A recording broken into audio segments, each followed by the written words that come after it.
Hi friends, welcome to my YouTube channel. Today discuss about that heart attack ಅಂದರೆ ಹೃದಯಾಘಾತ ಹೇಗಾಗುವುದು ಅನ್ನೋದ್ರ ಬಗ್ಗೆ ಇವತ್ತು ತಿಳಿಸಿಕೊಡ್ತೇನೆ. ಹೃದಯ ನಮ್ಮ ದೇಹದಲ್ಲಿ ಅತ್ಯಂತ ಪ್ರಮುಖವಾದ ಅವಯವ. ಇದು ದೇಹದಲ್ಲಿ ಛಾತಿ ಉಪಿರಿತಿತ್ತುಗಳ ಮಧ್ಯೆ ಇರುತ್ತದೆ. ಹೃದಯ ಆಮ್ಲಜನಕ ಪೋಷಕಾಂಶಗಳನ್ನು ರಕ್ತದಿಂದ ದೇಹದಲ್ಲಿ ಎಲ್ಲ ಭಾಗಗಳನ್ನು ಪೂರೈಸುತ್ತದೆ.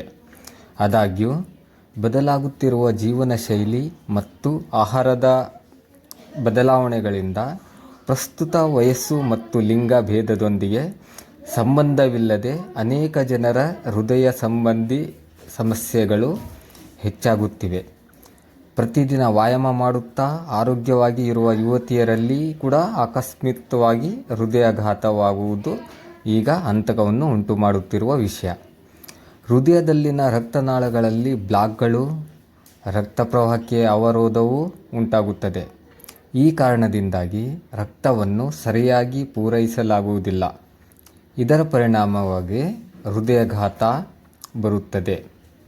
ಹೃದಯಾಘಾತ ಬರಲು ಕಾರಣಗಳು: ಮಧುಮೇಹ, ಅಧಿಕ ರಕ್ತದೊತ್ತಡ, ಅಧಿಕ ತೂಕ ಹೊಂದಿರುವುದು, ದೈಹಿಕ ಶ್ರಮ, ವ್ಯಾಯಾಮ ಮಾಡುವುದಿರುವುದು, ವೃತ್ತಿಪರ ಮತ್ತು ವೈಯಕ್ತಿಕ ಒತ್ತಡ, ಧೂಮಪಾನ ಮತ್ತು ಮದ್ಯ ಸೇವನೆ, ಅಧಿಕ ಕೊಬ್ಬಿನ ಅಂಶಗಳು ಮತ್ತು ಮೈದಾతో ಮಾಡಿದ ಆಹಾರವನ್ನು ಹೆಚ್ಚಾಗಿ ಸೇವಿಸುವುದು. ಗ್ಯಾಸ್ಟ್ರಿಕ್ ನೋವು ಹೃದಯ ನೋವುಗಲ್ಲ ವ್ಯತ್ಯಾಸ. ಹೃದಯ ಹತ್ತಿರ ಬರುವ ನೋವು ಹಾಗೆಯೇ ಗ್ಯಾಸ್ಟ್ರಿಕ್ ಸಮಸ್ಯೆಯಿಂದ ಬರುವ ನೋವು ಬಹುತೇಕ ಒಂದೇ ರೀತಿ ಇರುತ್ತದೆ. ಇದು ತುಂಬ ಜನ ಗ್ಯಾಸ್ಟ್ರಿಕ್ ಸಮಸ್ಯೆಯಿಂದ ನೋವು ಬಂದರೆ ಅದು ಹೃದಯ ನೋವು ಏನೋ ಎಂದು ತುಂಬ ಕಂಗಾಲಾಗಿ ಬೀಳುತ್ತಾರೆ. ಇವುಗಳ ಬಗ್ಗೆ ತಿಳಿದುಕೊಳ್ಳುವ ಅಗತ್ಯ. ಗ್ಯಾಸ್ಟ್ರಿಕ್ ನೋವು ಲಕ್ಷಣಗಳು: ಗ್ಯಾಸ್ಟ್ರಿಕ್ ಸಮಸ್ಯೆ ಸಾಮಾನ್ಯವಾಗಿ ಆಹಾರ ತೆಗೆದುಕೊಂಡು ನಂತರ ಬರುತ್ತದೆ. ಗ್ಯಾಸ್ಟ್ರಿಕ್ ಸಮಸ್ಯೆ ಇರುವವರಲ್ಲಿ ಹೊಟ್ಟು ಮತ್ತು ಎದೆಯಲ್ಲಿ ನೋವು ಬರುತ್ತದೆ. ಈ ನೋವು ಬೆನ್ನುಮುಖ ಕಡೆಗೆ ವ್ಯಾಪಿಸುತ್ತದೆ. ಗಂಟಲಿನ ಉರಿಯೂತ, ಹೊಟ್ಟೆ ಮತ್ತು ಛಾತಿಯ ಭಾಗ ಮಂಡತೆ, ತೆನ್ಪುಗಳು ಬರುವುದು. ಹೃದಯಾಘಾತ ಲಕ್ಷಣಗಳು: ಹೃದಯದಲ್ಲಿ ಆಕಸ್ಮಿಕವಾಗಿ ನೋವು ಬರುವುದೇ ಕಾಕತಿರುವಾದ ನೋವು ಎದೆಯವರೆಗೂ ಪಾಕವಾಗುತ್ತದೆ. ಆಕಸ್ಮಿಕವಾಗಿ ಮೈಕೈ ವಿಕಾರ, ದೇಹವೆಲ್ಲ ಚೆಮಟೆಗಳು ಹಿಡಿದು ಚೆಲ್ಲಾಪಿಲ್ಲಿಯಾಗುತ್ತದೆ. ಊಪಿರಿ ತೆಗೆದುಕೊಳ್ಳಲು ಕೂಡ ತುಂಬ ತೊಂದರೆಯಾಗುತ್ತದೆ. ಛಾತಿಯಲ್ಲಿ ನೋವು ಪ್ರಾರಂಭಮೈ ಎಡಕೈ, ಎಡದವಡೆ ಮತ್ತು ಬಲ ಕೈವರೆಗೂ ಈ ನೋವು ವ್ಯಾಪಿಸುತ್ತದೆ. ನಡೆಯುವಾಗ ಛಾಯಾಚಿತ್ರದ ನೋವು ಮತ್ತು ಅದರ ಹೃದಯಾಘಾತದ ಲಕ್ಷಣವಾಗಿದೆ. ಹೃದಯ ಸಂಬಂಧಿ ಸಮಸ್ಯೆಗಳು ಹೃದಯ ಸಾಮಾನ್ಯಕ್ಕಿಂತ ಹೆಚ್ಚಾಗಿ ಹೊಡೆಯುತ್ತದೆ. ಹೃದಯಾಘಾತ ತಡೆಗಟ್ಟುವ ಕ್ರಮಗಳು: ಧೂಮಪಾನ ಮನೆಯಲ್ಲಿ ನಿಲ್ಲಿಸುವುದು, ದೈಹಿಕ ಶ್ರಮ ಮತ್ತು ವ್ಯಾಯಾಮ ಕಡ್ಡಾಯ, ಪ್ರತಿನಿತ್ಯ ಆಹಾರದಲ್ಲಿ ವಿವಿಧ ಬಗೆಯ ಹಣ್ಣುಗಳು, ತರಕಾರಿಗಳು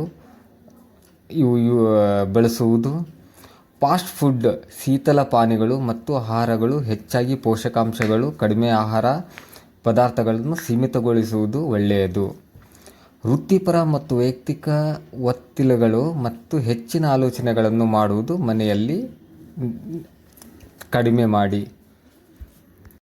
ಆದಾಗ್ಯೂ ಸಾಮಾನ್ಯವಾಗಿ 30% ಹೃದಯಾಘಾತಗಳು ECG ಪರೀಕ್ಷೆಗಳ ಮೂಲಕ ನಿರ್ಣಯಿಸಲಾಗುತ್ತದೆ. ರಕ್ತ ಪರೀಕ್ಷೆಗಳು ಯಾವುವು ಅಂತಂದರೆ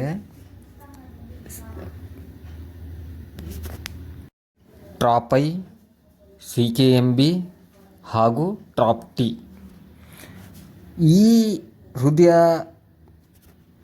ಈ ಹೃದಯಾಘಾತದ ಬಗ್ಗೆ ನಿಮಗೆ ಮಾಹಿತಿ ಸಂಪೂರ್ಣವಾಗಿ ಇಷ್ಟವಾದರೆ ದಯವಿಟ್ಟು ನನ್ನ ಯೂಟ್ಯೂಬ್ ಚಾನಲನ್ನು ಸಬ್ಸ್ಕ್ರೈಬ್ ಮಾಡಿ, ಲೈಕ್ ಮಾಡಿ ಹಾಗೂ ಶೇರ್ ಮಾಡಿ ಹಾಗೂ ಕಮೆಂಟ್ ಮಾಡಿ. ಧನ್ಯವಾದಗಳು ಫ್ರೆಂಡ್ಸ್. ಮುಂದಿನ ಭಾಗ ಹಾರ್ಟ್ ಅಟ್ಯಾಕ್ ಆದಾಗ CRP ಮಾಡೋದು ಹೇಗೆ ಎನ್ನುವುದರ ಬಗ್ಗೆ ತಿಳಿಸ್ಕೊಡ್ತೀನಿ. ಧನ್ಯವಾದಗಳು ಫ್ರೆಂಡ್ಸ್.